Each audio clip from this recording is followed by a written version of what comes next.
11,000 meters below the surface, the rules of life collapse under crushing pressure and endless darkness. Here, familiar creatures become unrecognizable, transformed by forces so extreme their bodies defy biology itself. The truth behind these alien shapes is not horror, but desperate survival. So what does it take for life to endure at the edge of existence, and what secrets lurk in the black beyond our reach? The answer begins with the forces that rewrite life itself. At just 10 meters beneath the surface, the weight of the ocean already doubles what the human body experiences on land. Every additional 10 meters adds another atmosphere of pressure, stacking relentlessly until the force at the deepest trenches exceeds 1,000 times the pressure at sea level. At these depths, water presses in from all directions, squeezing every cell, every molecule, with a silent, unyielding grip. The bodies of surface dwellers, fish, mammals, even the most robust crustaceans are built around air-filled spaces, lungs, swim bladders, buoyant pockets that allow for easy movement and control. But in the deep, these structures become liabilities. Gas compresses, collapses, or bursts under the crushing weight. Any creature that carries even a small bubble of air is doomed as it descends, its internal spaces imploding long before reaching the abyss. Deep-sea animals have abandoned these fragile designs. Their bodies are dense, their tissues packed and often gelatinous, offering no purchase for the pressure to crush or distort. The swim bladders that keep shallow fish afloat vanish entirely below a few hundred meters. Instead, deep-sea fish rely on oils, waxes, or simply the precise balance of flesh and bone to keep from sinking or floating away. The fang tooth, for example, replaces the delicate bones of its shallow relatives with thick, compacted skulls and muscle. The giant isopod's shell forms a seamless armor with no hollow spaces to collapse.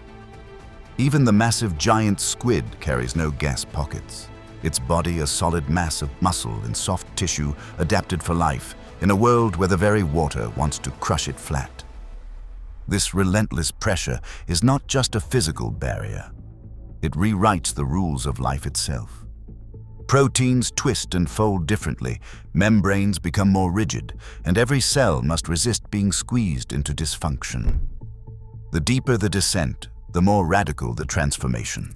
At 1,000 meters, the pressure is enough to force water molecules into the smallest cracks of a shell or exoskeleton. At 5,000 meters, the force is so immense that even the strongest surface-dwelling materials would be pulverized. At the bottom of the Mariana Trench, the pressure is the equivalent of 50 jumbo jets stacked atop a single human body. No light reaches these depths, but it is the pressure that draws the first, sharpest line in the sand. Only those that surrender the comforts of air, that can endure the squeeze at the molecular level, survive. This is where the familiar begins to vanish. The creatures that live here are shaped by the invisible hand of hydrostatic force, molded into forms that seem impossible, until you understand the physics that rule the deep. The pressure curve rises with every meter, and with it, the demands on life become almost unimaginable. Temperature in the deep ocean holds steady, locked between 1 and 4 degrees Celsius. Unlike the restless surface, where sunlight heats the water by day and winds stir it by night, the abyss remains in a permanent chill. This cold is absolute, unchanging even as seasons pass above. The warmth of the sun cannot reach these depths because its energy is stripped away long before it can touch the bottom. At the surface, sunlight penetrates easily, filling the first few meters with shifting bands of blue and gold. But with each meter, that brightness fades. By 200 meters, the last traces of daylight have vanished. Below this boundary called the sunlight zone, darkness becomes the rule. The twilight zone begins where sunlight fails. Here, between 200 and 1,000 meters, only a faint blue glow survives, scattered and stretched thin by the weight of water overhead. Even this dimness is short-lived. Beyond 1,000 meters, the midnight zone begins. A world with no natural light at all.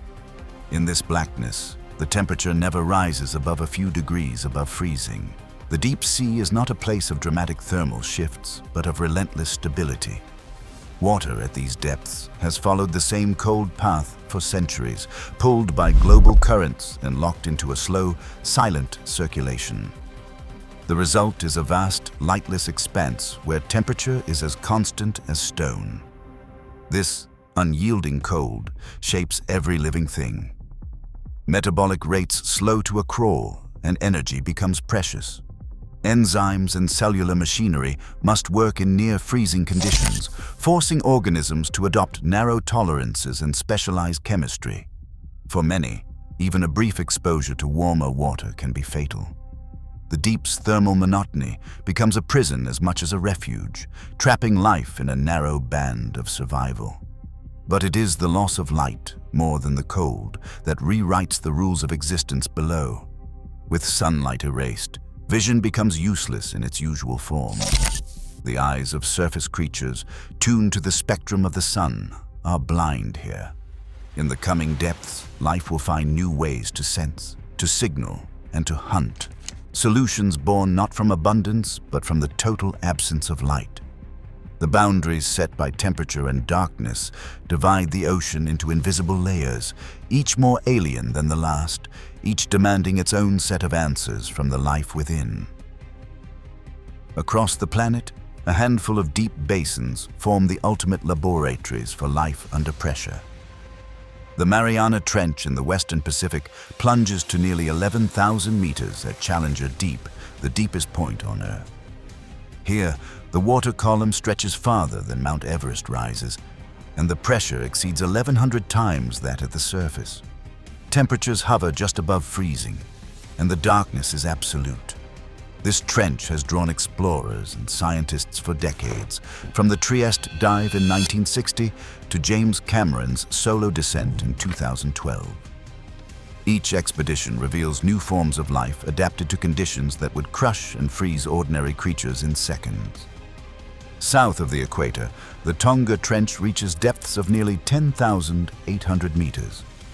Its steep walls and narrow floor create a unique environment, swept by powerful currents that funnel nutrients and debris from the surrounding Pacific. The Kermadec Trench off New Zealand drops to around 10,000 meters. These trenches are home to some of the deepest living fish ever recorded, including the Hadal snailfish, which survives at pressures and cold that would unravel the biology of most vertebrates. Researchers from the National Oceanic and Atmospheric Administration aboard the Okeanos, Explorer, and international research teams have documented amphipods, scavengers, and gelatinous creatures here, each one a testament to the limits of adaptation. To the north, the Japan Trench carves a deep scar along the edge of the Pacific Plate, descending past 9,200 meters. This region sits atop the volatile Ring of Fire, where seismic activity and hydrothermal vents add layers of complexity to the abyssal ecosystem. The trench supports giant isopods, deep-sea echinoderms, and scavengers that thrive on the sparse remains drifting down from above. In the Atlantic, the Puerto Rico Trench reaches 8,600 meters, forming the deepest point in that ocean. Although less explored than its Pacific counterparts, it harbors its own suite of deep-dwelling species, shaped by centuries of isolation and the slow drift of organic matter from Caribbean waters. Not all deep-sea mysteries lie in trenches.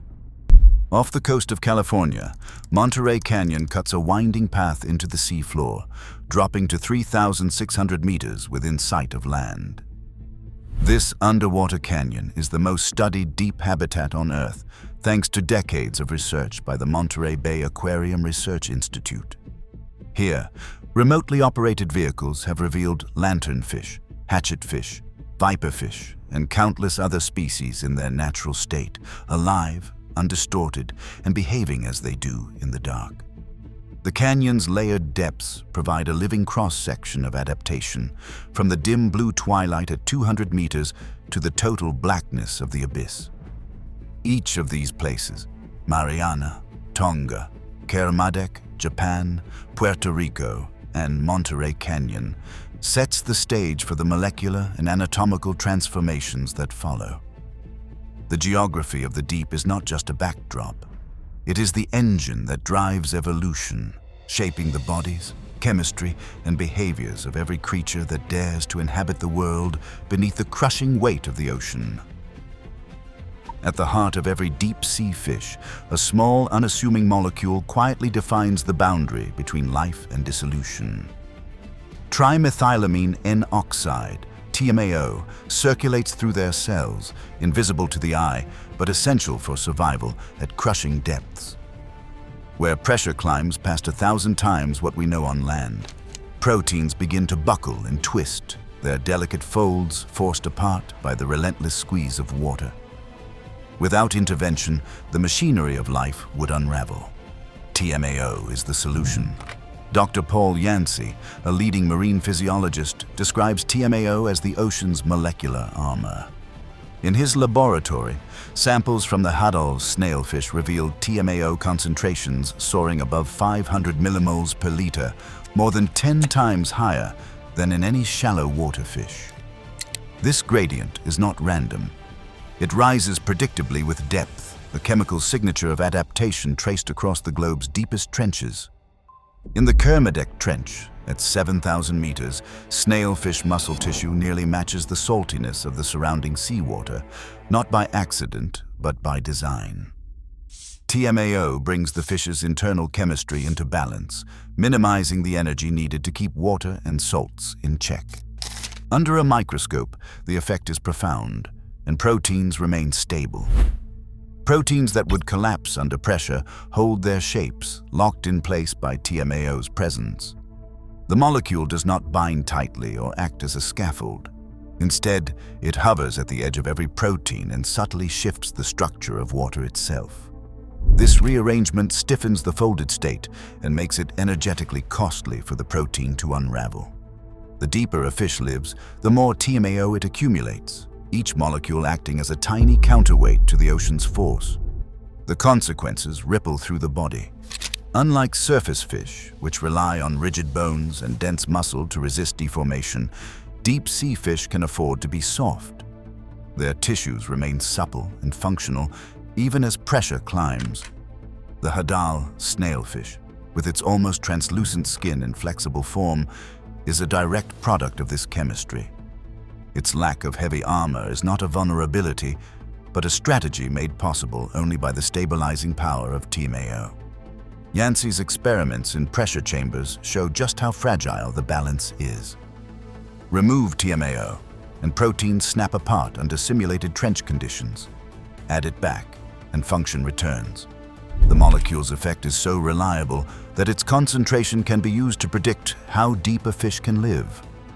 Beyond a certain threshold, around 8,200 meters, no known fish has been found.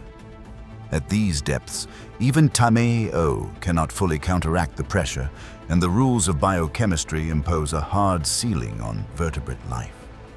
This invisible adaptation is not just a curiosity. It explains why deep-sea creatures look and behave as they do. Their gelatinous bodies, lack of swim bladders, and slow, deliberate movements are all linked to a molecular battle fought in every cell. TMAO is the silent architect of the abyss, shaping life at the edge of the possible, molecule by molecule. In the next layer of the ocean, new challenges will demand even stranger solutions, but the story always begins with chemistry, where survival means rewriting the rules at the smallest scale. The ocean's most profound boundary is not carved by darkness or cold, but by biochemistry. At depth, the rules of life are rewritten in the language of molecules and ions, a boundary invisible to the eye, but absolute in its authority. For vertebrates, the story is told by a single gradient, the steady rise of trimethylamine N-oxide, known as TMAO, within their tissues. This molecule, essential for keeping proteins functional under crushing pressure, accumulates in a linear march with every meter descended. In shallow water, TMAO is present only in trace amounts. By 1,400 meters, Hawaiian fish exhibit muscle concentrations as high as 93 millimoles per kilogram. At 7,000 meters in the Kermadec Trench, the Hadal snailfish carries nearly 400 millimoles per kilogram, almost 8 times the shallow norm. This relentless increase is not arbitrary.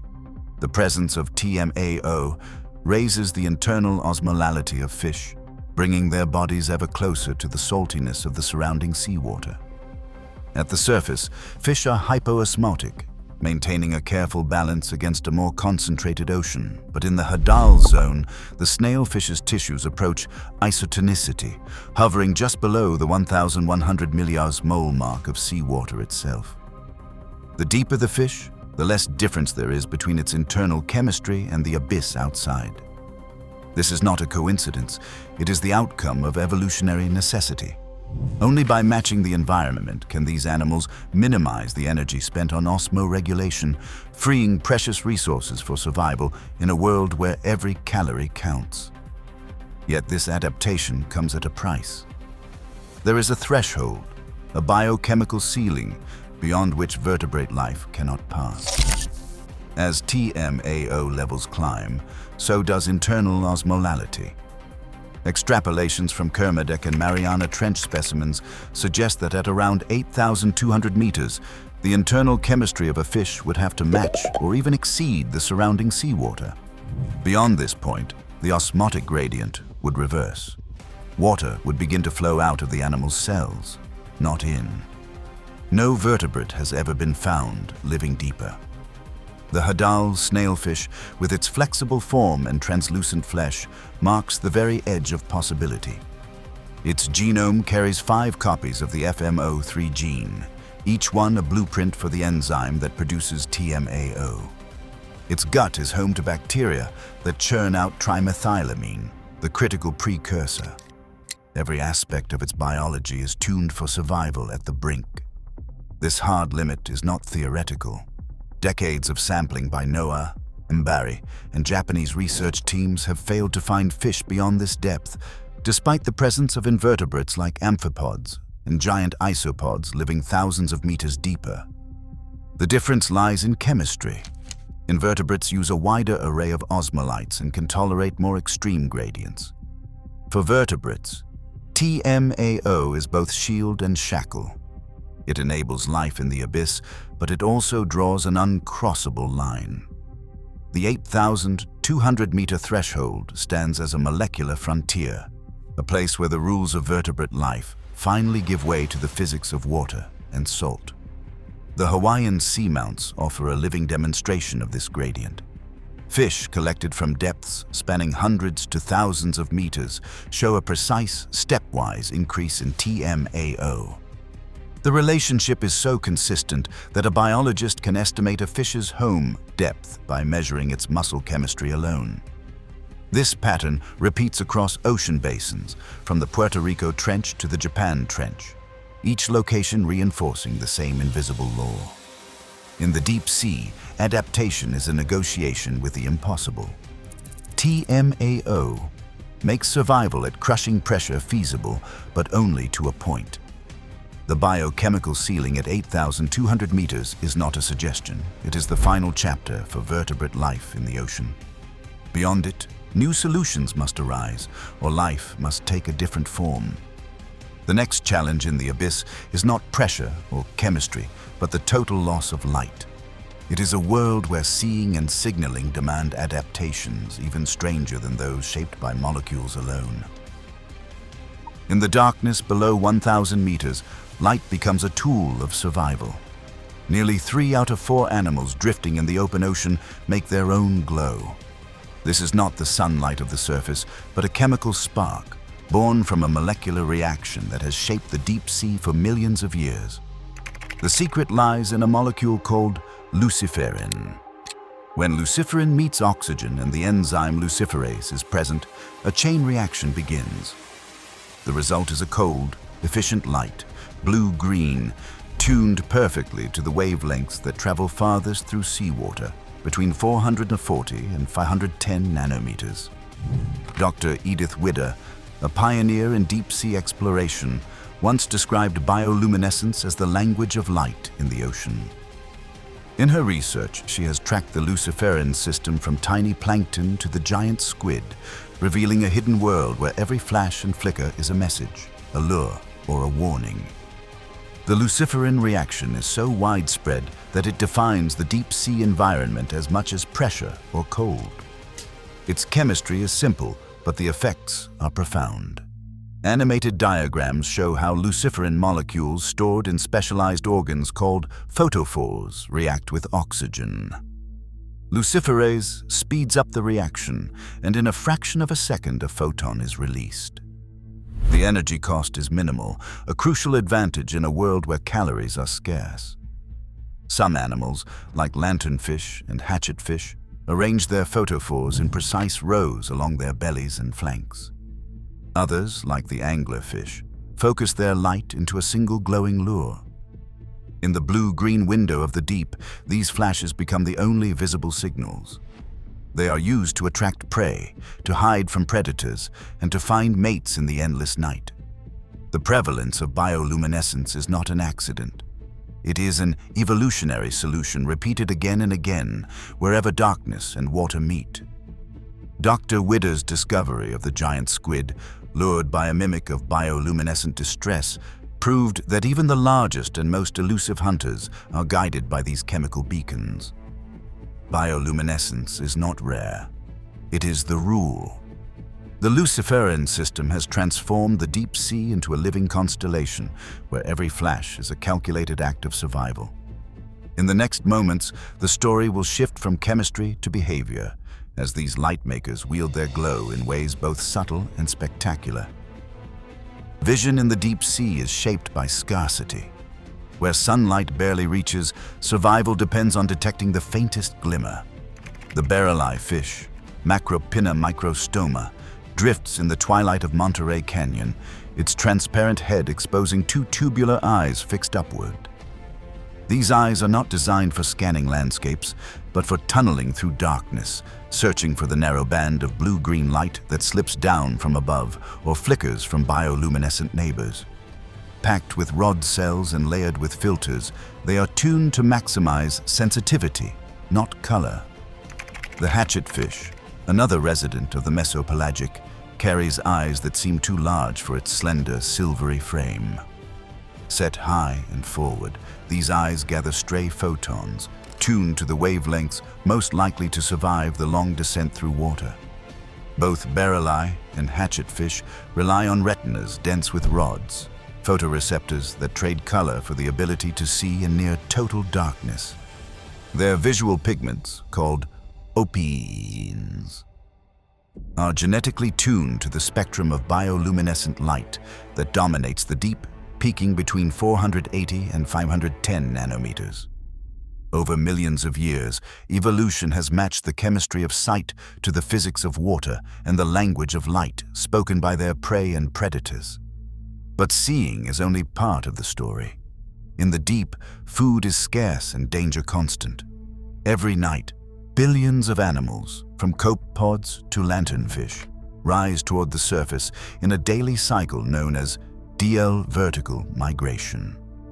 By day, they hide in darkness, hundreds of meters down. At dusk, they ascend, following the fading light to feed in richer waters above. The barrel-eye's eyes can rotate, shifting from upward to forward, tracking prey silhouetted against the last hints of downwelling light, then pivoting to scan for bioluminescent flashes. This nightly migration is the largest animal movement on Earth by sheer biomass. It is guided by vision, by the ability to sense subtle changes in brightness and pattern. In the deep, vision is not a luxury. It is a weapon, a shield, and a guide through a world where the faintest glow decides who survives. In the twilight zone, where sunlight fails and bioluminescent flashes become the only language, a new form of communication takes hold. Lanternfish, among the most abundant vertebrates on the planet, drift in these dark waters by the billions. Along their flanks and bellies, rows of photophores glow with precise, species-specific patterns, tiny lanterns arranged like Morse code across living bodies. Each pattern is inherited, fixed in the genome, and unique to a single species.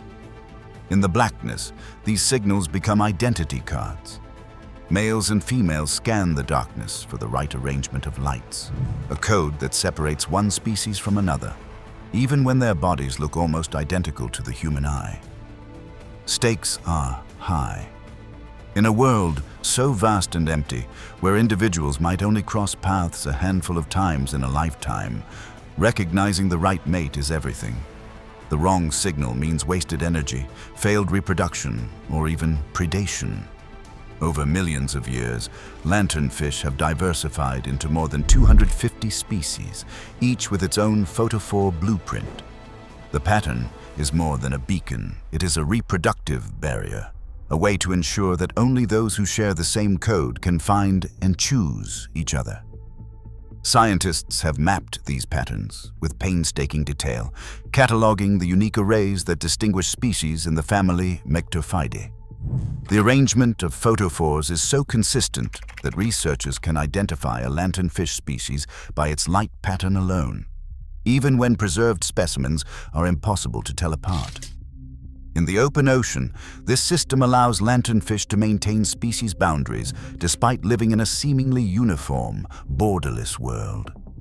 The result is one of the fastest rates of speciation among deep-sea fish, a direct outcome of light-driven mate recognition. This silent flash of lights, invisible to predators, tuned to different wavelengths, allows lanternfish to thrive in numbers that shape entire oceanic food webs. Their nightly migrations, guided by the faintest glimmers, move billions of tons of biomass between the deep and the surface. The code of photophores is not just a quirk of biology. It is an engine of diversity, a living script written in light that drives the evolution of new forms, even in the darkest reaches of the sea. A single meal in the deep can mean the difference between life and death. Here, predation is not a contest of speed, but of engineering. Every jaw, every tooth, every lure is a calculated adaptation to scarcity. The fangtooth, Anoplogaster cornuta, carries teeth so large they cannot fully close its mouth. When the jaws snap shut, the fangs slot into grooves beside the brain. This grotesque arrangement is not a flaw, but a necessity. In the pitch black, prey may appear once a week or once a month. Missing a strike is not an option. The viperfish, Chauliodus sloani, takes this to the extreme. Its jaw is hinged to swing open more than 100 degrees, unleashing a strike that can reach over 60 centimeters per second, an explosive burst documented by Dr. Bruce Robison's team at MBARI. The teeth curve backwards, locking prey in place, while photophores along the body flash signals or lure smaller fish within range. The black dragonfish, Idiocanthus atlanticus, wields a flexible jaw lined with needle teeth and, uniquely, bioluminescent patches inside the mouth. This hidden light source can illuminate unsuspecting prey without alerting competitors or predators. The gulper eel's jaw unhinges to engulf animals nearly its own size, ballooning outward in a single, fluid motion. And the anglerfish, master of patience, suspends a glowing lure above its mouth, waiting motionless in the dark for hours, even days. Every structure, fang, hinge, lure, arises from the relentless arithmetic of hunger, where the rarest resource is not light but food. In this world, terror is a tool, and the monstrous forms are simply the deep's answer to starvation. Stories of enormous creatures lurking in the ocean's depths have shaped our understanding of the deep sea for generations. Early encounters with giant squid or colossal sharks came almost entirely from trawl nets and dredges, methods that violently hauled animals from the abyss, leaving them bloated, torn, and unrecognizable. These damaged specimens, displayed in museums and drawn in scientific texts, fueled myths of monsters. The fangtooth, gulper eel, and giant squid all entered science distorted by decompression, their true forms lost in translation.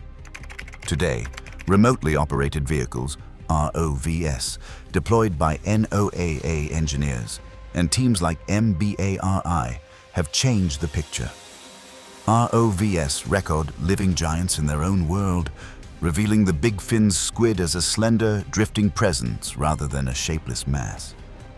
Goblin and frilled sharks, once known only from grotesque remains, appear as sleek, almost ordinary predators.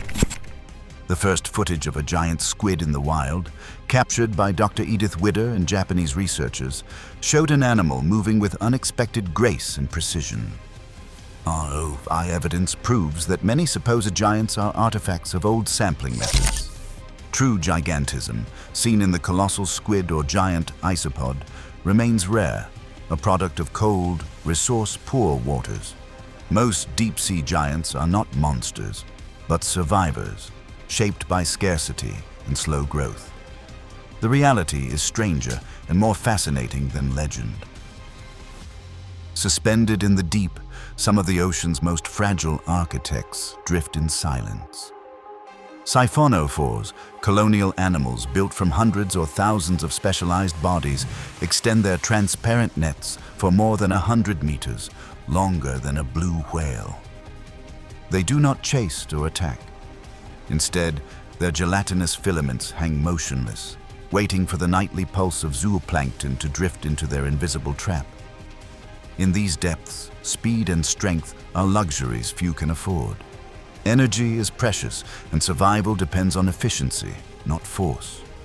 The Dumbo octopus, with its delicate ear-like fins and ghostly body, floats just above the seafloor. Its arms curl and uncurl with barely a ripple, propelling it gently through the water. The glass squid is nearly invisible, its body so clear that only its eyes and gut cast shadows. Crystal jellies, rimmed with faint blue light, pulse slowly through the dark, their bodies more than 95% water. For these animals, transparency is both armor and camouflage, hiding them from predators and prey in a world ruled by light and shadow. Dr. Tammy Frank, who has spent decades studying these fragile creatures, describes them as the ultimate low-energy strategists.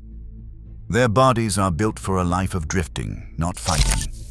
Yet this same fragility makes them vulnerable to any disturbance, whether from a passing submersible or the threat of deep-sea mining.